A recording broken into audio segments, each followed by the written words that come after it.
তারাপীঠে গিয়েছিলাম ভান্ডারাতে। নমস্কার, কেমন আছেন সবাই? আমি মৌসুমী। ভাইপো ও ভাইপো বউ তারাপীঠে ভান্ডারা দিয়েছিল। আমরা ট্রাভেলার বাসে করে চলে গেলাম তারাপীঠ। ভোরবেলা পৌঁছে গেলাম।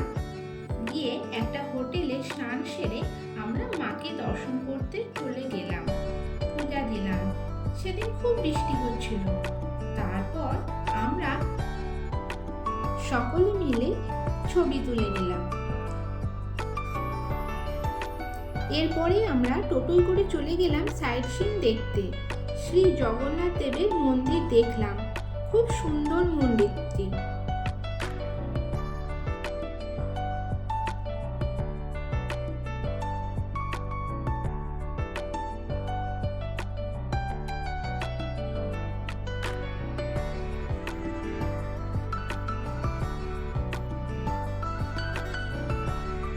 জগন্নাথ দেবের দর্শন করলাম।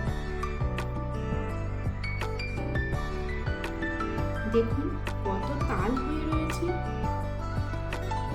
এরপর বাঁকারায় জানুকুণ্ড দেখলাম।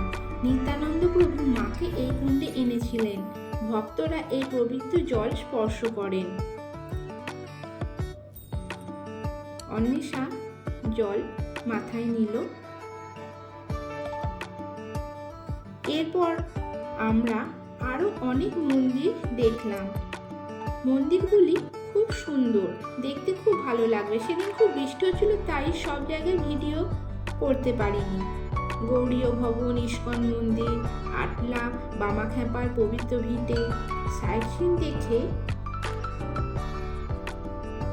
আমরা আবার মন্দিরে গেলাম। ভান্ডারাতে ছিল ভাত, ডাল, ঝুড়ো আলুর চিপস, মিক্স সবজি, পটল আলু সোয়াবিন সবজি, মাছের ঝাল, আমড়ার চাটনি, পায়েস, মিষ্টি। প্রথমে তারা মাকে সমস্ত ভোগ প্রসাদ অল্প করে দেয়া হবে। তারপর 1:15 নাগাদ সেই প্রসাদ মাথায় করে নিয়ে এসে সমস্ত খাবারে একটু করে মিশিয়ে দেয়া হবে। এরপর সেই ভোগ প্রসাদ মন্দিরের সকল ভক্তগণ পাবে। আমরাও প্রসাদ খেলাম। বৌমা নিজে সকল ভক্তদের প্রসাদ দিচ্ছে। খুব ভালো প্রসাদ খেলাম। সবকিছু খুব সুন্দরভাবে হলো।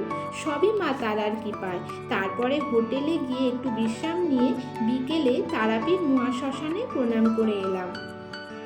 ভিডিওটা তাহলে এখানেই শেষ করছি। কেমন লাগলো জানাবেন।